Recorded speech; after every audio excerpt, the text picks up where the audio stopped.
In this video, we're going to be discussing the nail products, basically the everyday things during a manicure, and a little bit of history on the nail enhancements and how far you've come today. I took down the new manicuring textbook and I was reading this segment on the nail enhancements and the chemical composition, etc. It is an amazingly excellent chapter. I was impressed, and I'm very hard to impress when it comes to books. I was just really pleased, and you really super need to read it so that you have a complete understanding. Go back and reread it, check it out, because it's very well written.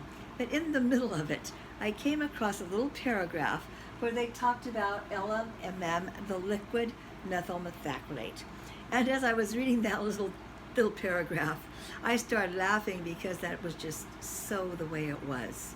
I was amazed. But back in the early 70s, you did not need a license to have a nail salon where you were making artificial nails. And we called them porcelain nails.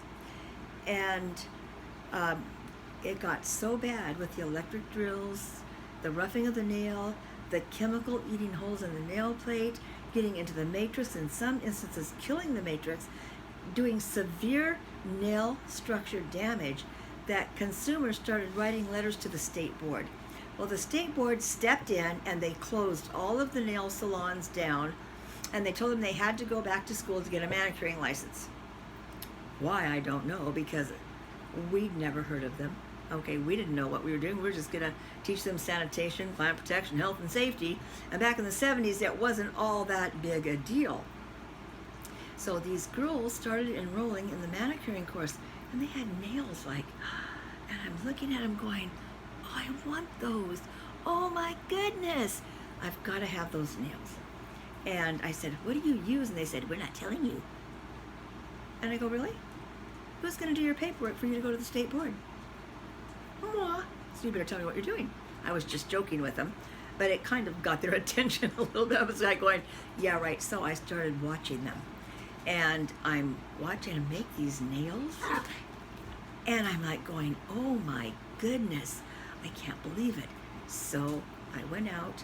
They were using liquid methyl methacrylate and then the powdered methyl methacrylate. That's what the dentist uses to make the fillings in your mouth. And it's an acrylic resin. But the dentist didn't say to you, do you want an acrylic filling? Because that didn't sound very good. So the dentist would say, would you like a porcelain filling? And we can match the enamel of your teeth. And of course everybody goes, yeah, that's a good idea. So that's what the girls were buying. They were buying the liquid methyl methacrylate from the dental labs and making, quote, porcelain nails. So me, who I am, had to go buy the stuff, bought the liquid methacrylate, bought the powder, brought the primer, sat down and promptly made myself a set of acrylic nails. It took me 4 hours to God in heaven. I can remember that. I don't remember what they looked like. I'm sure they were horrific because it took me another 4 hours just to file them into an acceptable shape. And I'm like going, oh my goodness. But I had my nails, and I was happy as a clam. But like the book said, one of the problems is because the natural nail is soft, and the dental resin, that's no joke. That stuff is hard. And the incompatibility would be the natural nail would break under the acrylic. And I've had that happen to me. You know how you scoot yourself around in a restaurant and put that weight down? And I'm looking at that going, I broke my nail, into the ice water. And you could see the blood coming out from under my nail. The acrylic resin was totally in place. And I'm like going, oh my goodness. And I went through misery. But by golly, I had my nails. Okay? So then the state board said, we're going to make this illegal. And we said, we're not giving up our nails. Not happening. Just like we're not giving up our hair color, we're not giving up our fingernails. So the chemists don't want to lose their business either. So they took the liquid methyl methacrylate, which is a combination of methane gas, methyl, the M for methane gas, ethyl alcohol with methacrylic acid. And everybody knows that methane gas burns. I don't smoke, but some of the girls would light a cigarette and they'd torch their nail. They'd have this flame coming out because, yeah, they're organic and organic compounds burn. So we would have people that would get burns from just smoking and having that accident. The chemist came along and said, you know what? We'll just reduce the amount of methane gas so we can take the M off. Remember now the FDA says at certain percentages, you don't have to say it's there. Okay? So they took enough of the methane gas out to just give us ethyl methacrylate, which you can still buy today when you're using the artificial nail products that have a really high odor. Then they dubbed it down and diluted it until you just have acrylates. So it's like paper. It all comes from a tree. All of the chemicals are they're related in some way or another, because to get paper I have to have a tree. But I can get the hard pressed compact, like they make desktops out of, all the way down to the soft cardboard, all the way down to the softest toilet paper. But it all came from a tree. But because of the way it's chemically synthesized, they're all identically different. And they all have their good side, their bad side, their pros and their cons. So to have our fingernails, we did this.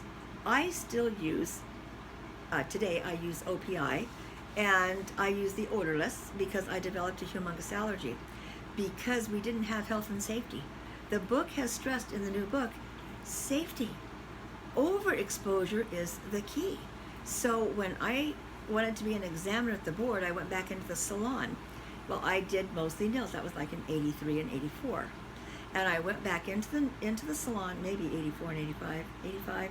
My first grandchild was born in 1985, and I was working in the salon then because you can't teach for 2 years. So I went back in, and because of the inhalation of the fumes, my asthma was made worse.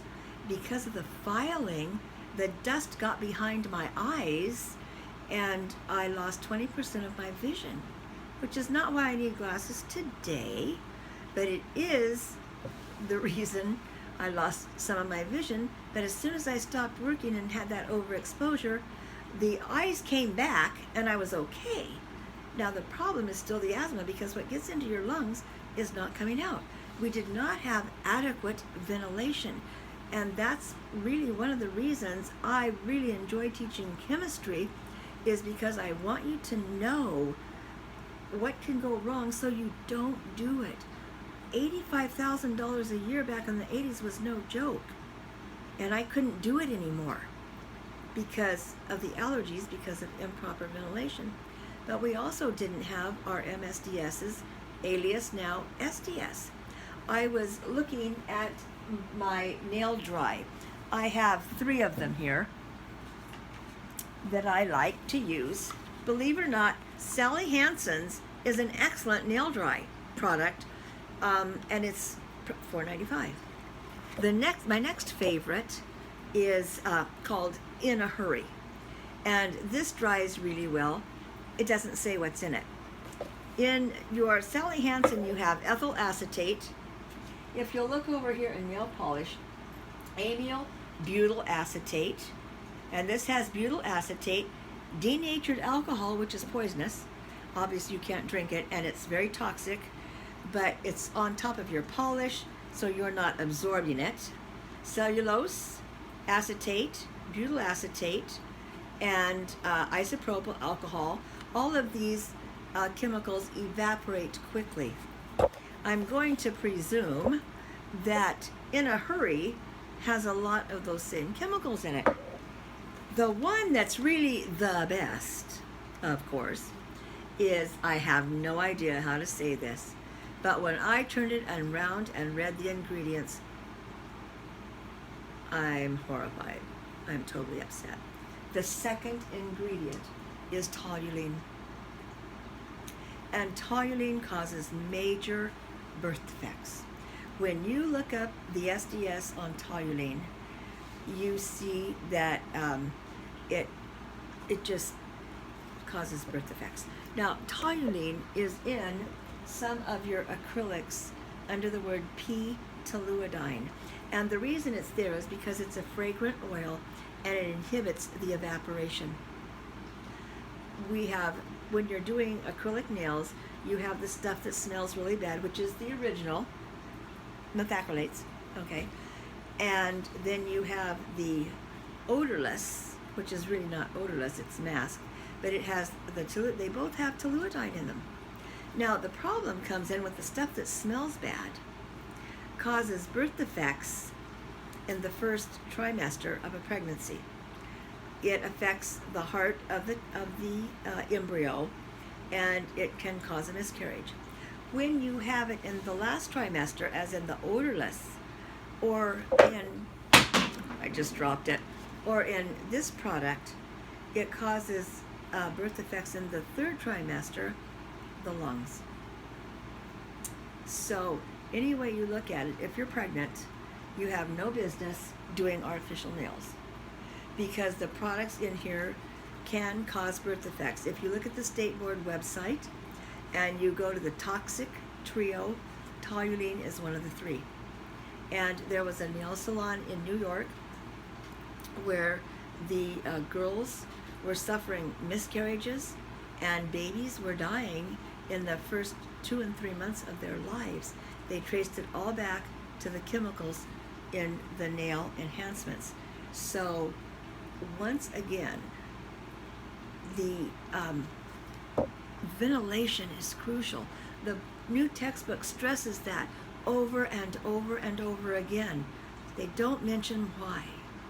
Asthma, eye problems, birth defects have no business being in there, and it's a horrific thing.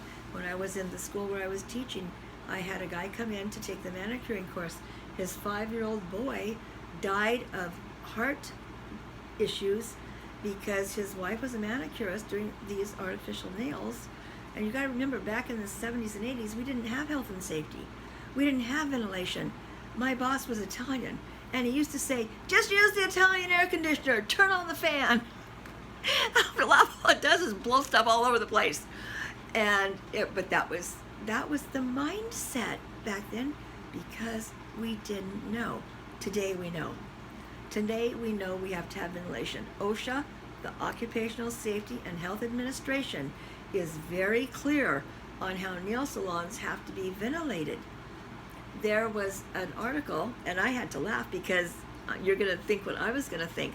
There was a salon, and it was a full-service salon, which means there were hairdressers, estheticians, and manicurists all sharing the same salon. In total, they probably had about 15 to 20 employees. And so one of them called OSHA and asked them to come in and take an air quality sample. Now, what I want to know is how they capture an empty jar, suck up the air, and put a lid on it. I was like, my mind just goes there. Okay, so they did an air quality test. And what do you think they found was the primary issue in that stuff? Was it fumes from the nail stuff? Was it fumes from permanent waving and hair coloring? Obviously, the estheticians are exempt.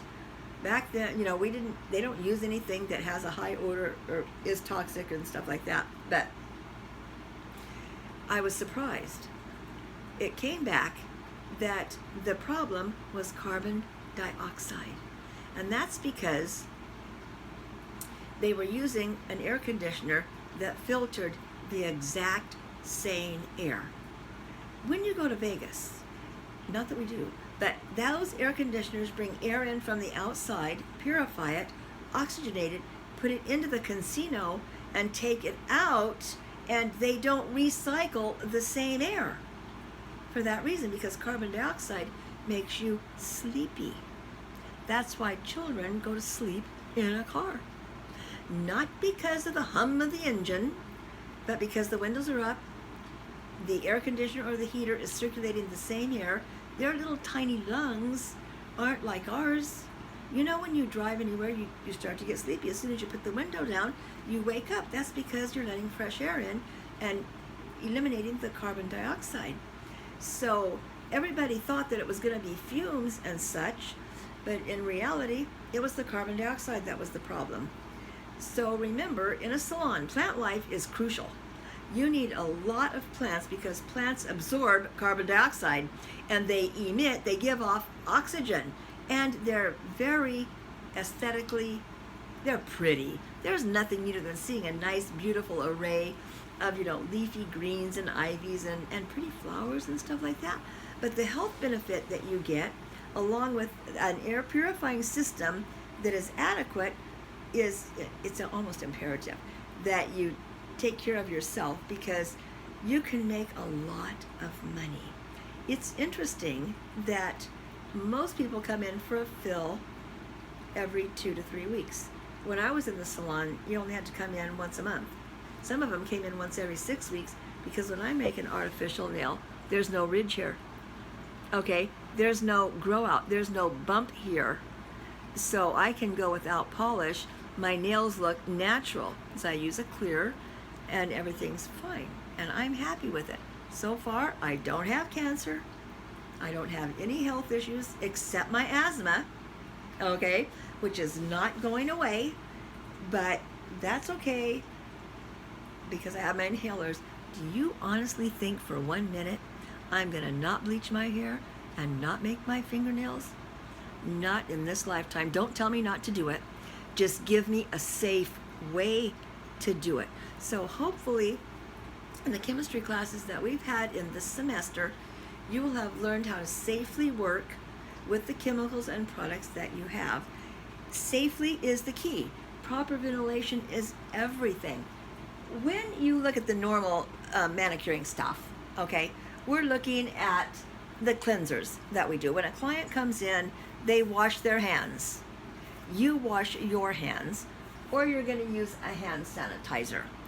We did a section on soap, that surfactants, and they're cleansing agents, and they remove bacteria and such like that. And in the salon, when I worked in the salon, what I did is in the reception area, I had my polish remover, cotton, and a trash can. So my clients came in and they took off their own polish. I don't want to mess up my polish taking off polish.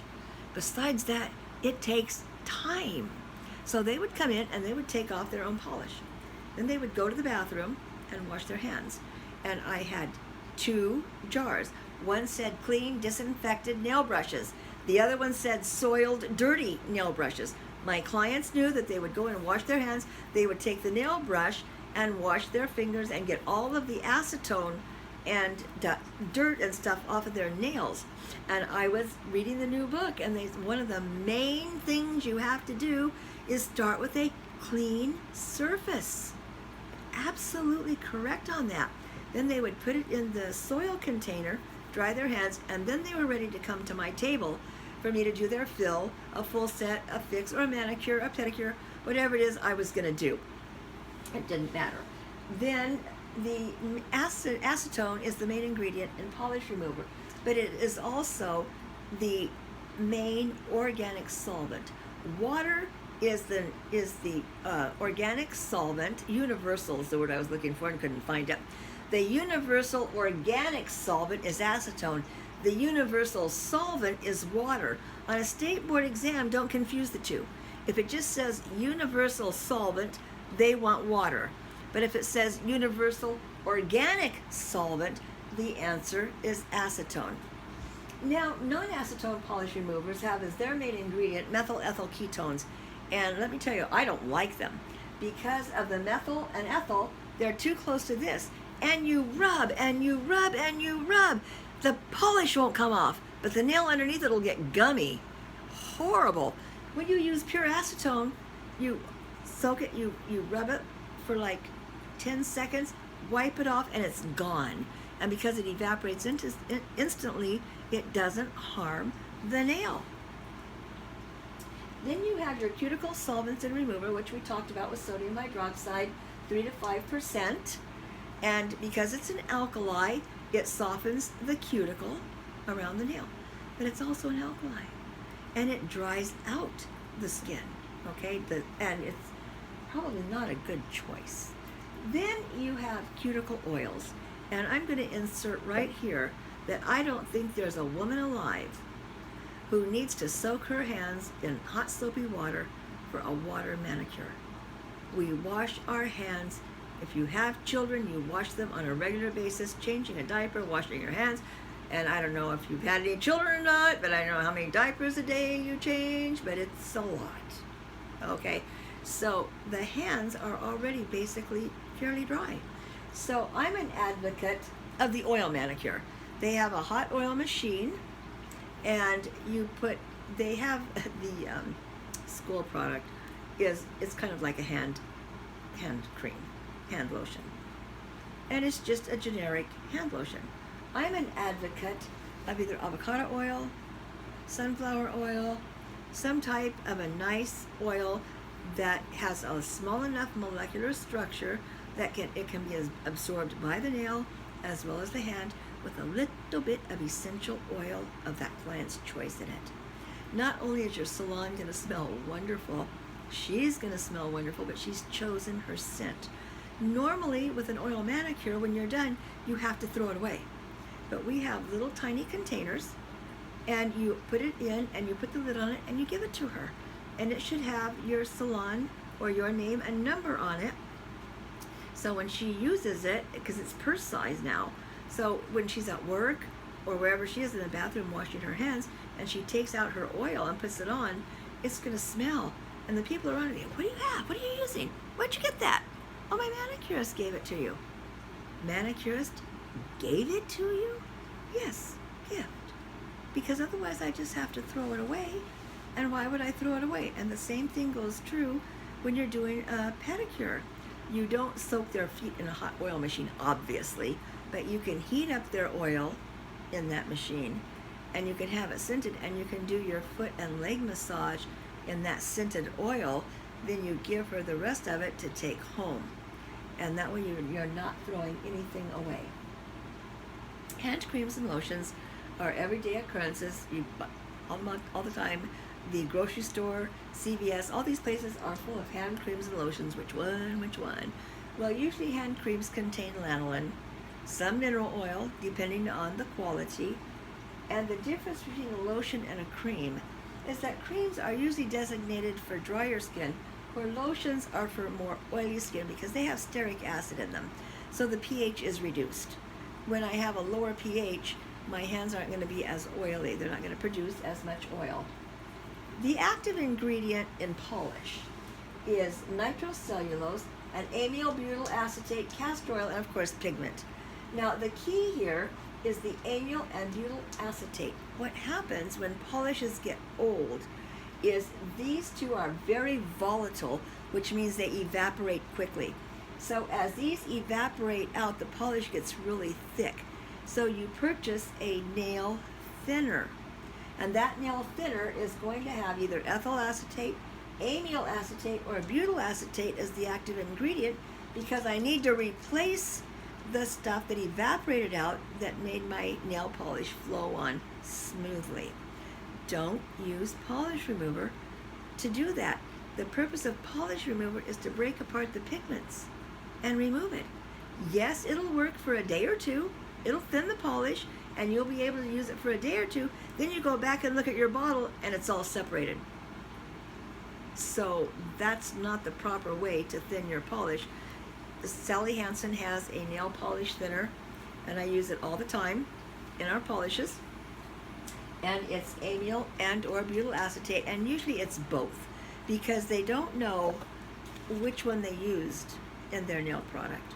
So when you're diluting your nail formula and you're trying to get your nail polish back to the proper consistency, if you read the ingredients, you'll see the amyl and butyl acetate. Some just use amyl, some just use butyl, some use a combination, but my polish thinner is usually a combination of those two, so that it works for every product that you get. So as a caveat to this class, what I'd like you to take away from it is your nail enhancements are a wonderful way to go. Nobody's giving them up. And this is the one thing she can't do herself. If I get upset, I can bleach my own hair. I actually cut my own hair. Not everybody can do that, and sometimes I do a not too good a job Okay, I can arch my own eyebrows. I don't have to pay somebody to do that. Okay, I can apply my own makeup, maybe not as well as somebody else. And I can make my own fingernails. Okay, and I do, you know. But most people can't, and they'll try it. I told my daughter, don't touch my nail stuff. I came home one day and she goes, you are going to be so mad at me. I go, what'd you do? She goes, no, you're going to be really mad at me. What is the most awful thing you could think of? I said that you messed up my nail brush that I make my artificial nails with, and she goes, yeah. She said, you make it look so easy, I could swear that I could do it myself.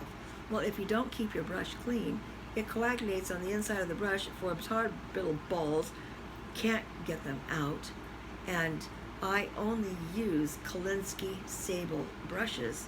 The best brush you can buy, Kolinsky, Kolinsky, because it's the bristle. It's firm enough that it keeps its shape when you're forming your nail. They're expensive.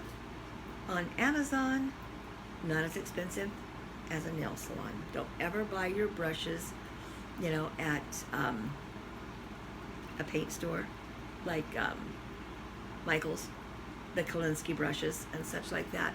I got some on Amazon, and they were actually very reasonable. I bought 3 or 4 different brands because I wasn't sure, and the one I really liked came with 3 different sizes, which you need because to do a fill, this isn't all that big. My thumb is a whole lot bigger, so if I want to extend my thumb, I want a little bigger brush so it holds more stuff so I can get a better shape when it comes to a fill. And if I'm working on a client who has little tiny nail beds, a big brush isn't going to cut it. So a brush is used, there's 2 types. There's the big old fat kind that you use when you're using the stuff that smells really bad, because every time you apply pressure, the liquid is released and it keeps your polymer, your monomer, it keeps it the right consistency. The little thin flat one is for the odorless, because the odorless, you use very little liquid. I take it, I dip my liquid, I wipe it 5 times, get the fluid out of it before I pick up my powder to make a nail. Because if I get an imbalance, if I get too much, it runs all over the place. If I don't get enough, it'll beat up and roll off. The proper consistency, the ratio of acrylic, the liquid to the powder is important, and that's something you have to develop with your sense of touch.